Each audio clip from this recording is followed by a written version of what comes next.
All right, this is a quick rundown on how to upload another seller's inventory into your store using Brickstock, Brickstore, whatever it's called. You're going to have the seller go into their inventory, and you're going to request that they scroll to the bottom and hit download and have them download it as an XML file. I'm not sure how this works on a Mac, but in Windows, you'll see inventory XML. It will end in TXT.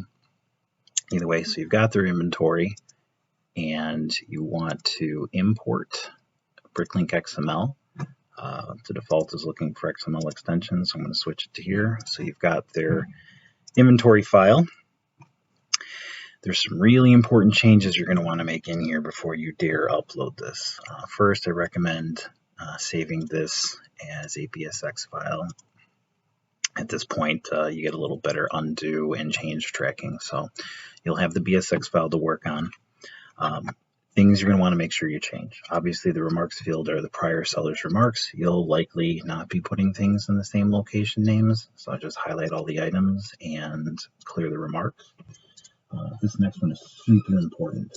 I'm going to go ahead and reduce this a little bit so that it's a little faster to work on. So let's say I'm also going to remove anything that's empty because if this happens to you, chances are the seller has this stuff either in stockroom or to retain. Obviously, you're not receiving these parts because they never had them. So my remarks are cleared. Here's an example. So the seller here, obviously this thing averages at about $7. They have it priced high but on sale. And if you were to reprice this and bring the price down to the average, if you forget to clear this, you've just listed this thing for the price and then half off. So I highly recommend that you go in here and take the sales and clear them out and set them to 0. Other things that might trip you up is the seller will likely have a mixture of items in or out of the stockroom. If you forget to clear this, you'll upload it to your stockroom and it'll never be visible to your buyers. So I would go ahead and set the stockroom to none.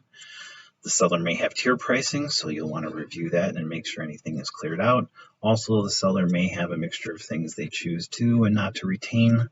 Leave that up to you, but if you choose never to retain or always to retain your inventory, you'll want to make sure and set that. For now, I'll just unset the retain flag. So otherwise, you'll likely be updating the remarks of where these items get placed, unless you do that during the upload process. Leave that up to you. Any changes to pricing that you want, but ultimately, you're left with their inventory in an uploadable state.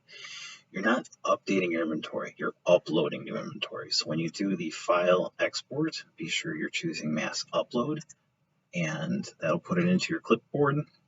It'll take you to the site. Just paste your clipboard contents into here. There's options here you can change to override. For example, if you want to change everything to retain, or there's other things you can override. Whether you wanted to combine remarks if you consolidate your inventory. Either way, that's for another video, but you have your XML here. You'll hit verify. At this point, the website's going to go ahead and look at that upload, prompt you for consolidation and so forth. But you basically have your upload, and once you hit this, it will end up in your inventory.